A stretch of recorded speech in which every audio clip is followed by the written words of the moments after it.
Okay, hopefully I won't get this little light flashing through the whole thing. Just a real quick one. This was from our supporters. This was the most requested first video to put up, so this is just a real quick one on recoil springs and the difference in a coil spring versus a flat wire spring. So now I'll be using my 45, my 1911 to illustrate this. It's pretty much the same for any semi-auto. Doesn't matter what it is, Glock, SIG. They all pretty much have the captured, and most of those do run a flat wire recoil spring.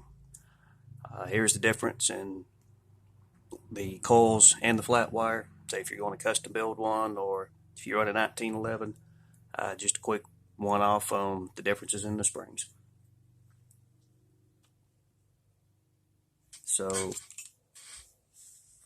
if I don't knock the camera off here, this has been checked, cleared. Also, I'm not putting my finger in front of the muzzle. It is on the recoil spring end cap under the muzzle. So before I get flagged for safety concerns. The one we have in here now, this is the coil wire mainspring, and you can hear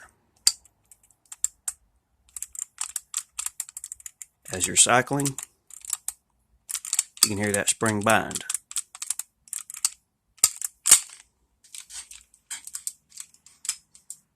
And this one is stiff.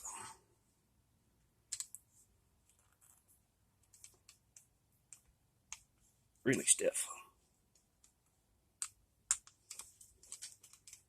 Just had her out a minute ago. Okay, there she is. So, what we have, and this is a little heavier than the factory spring, but as you can see, this is just regular coil wire. This will also get us into the full length guide rod versus non-full length guide rod. To be honest, it's kind of a moot point. That's one of those personal preference things.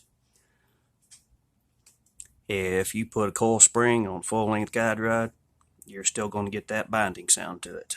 It's not that the spring is going up and down inside the frame. It's just simply the links crunching together as it compresses.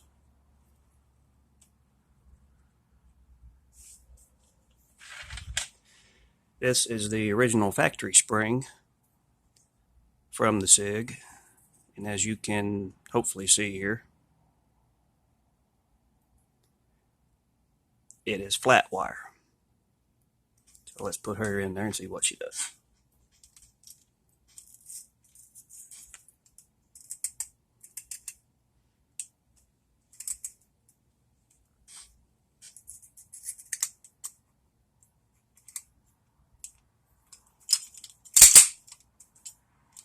And you can hear just a little touch of binding at the end,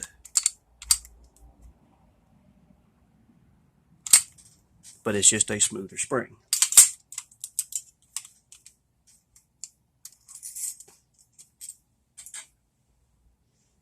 There's a little bit of difference in length on these,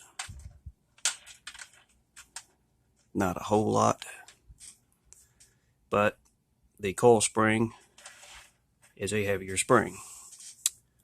That will get us back into anytime you're running an automatic, especially a hammer fired.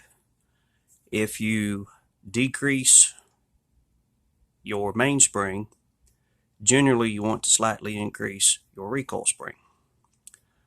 The mainspring or hammer spring, when that slide starts back, a lot of people think the slide just rides over the hammer and pushes the hammer back. It doesn't. I don't know if I can illustrate this or not, but again, I don't have a recoil spring in here. They think basically just the slide comes back, it rides over the hammer.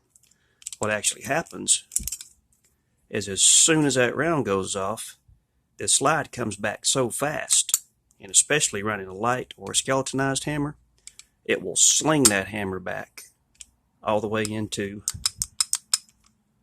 your back strap, and you can get some battery there. Excuse me, battering. So that's where your gun has to be tuned, and also for your loads. Real quick one on this one. I had the factory recoil spring in it. This is the pistol that I got stolen off of me. The only reason I got it back is I know all my serial numbers. Not only do I have them memorized, I have them written down in the book and in the safe. Had I not had the serial number, I would have never seen this gun again. But it was set up for light target loads, hence 1911 target model from the factory. Light recoil spring, fairly light mainspring. It was made for shooting light target competition loads. Well, somewhere along the line, have no idea how many times the gun changed hands before I got it back, but somebody put at least 4 or 5 boxes of TOL ammo through it. And those of you that shoot TOL, you know, one round will go off and then the next round will be like 3 times overpowered. But it was also the fact that they're shooting 230 grain hardball, steel case, steel jacketed, made in Russia, garbage to it. And they basically just battered the gun half to death.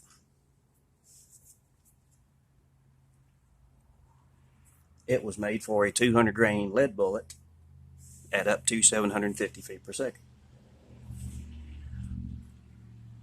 So that goes back to balancing your springs. The reason I put this in is I decided for a carry that I was going to run the hot load Hornadies through it, so I put a heavier spring in.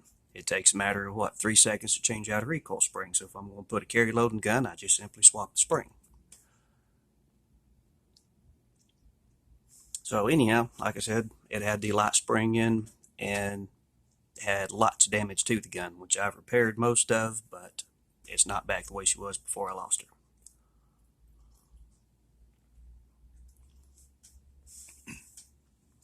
So whether you're running a full-length guide rod, a partial-length guide rod, it's really not going to affect function all that much. However, the flat wire springs will give you a smoother action. And yes, my table's off level. But it's personal preference. Springs are cheap. If you're going to be on the range, this is something I recommend.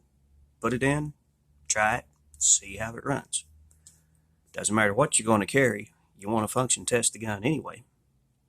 So even a brand new gun, I take it out, I function test it. Check the mags. If I'm going to carry 3 mags, I'll function test all 3 mags. Don't worry too much about range mags, but I have 3 dedicated carry mags. Function test those are my carry mags.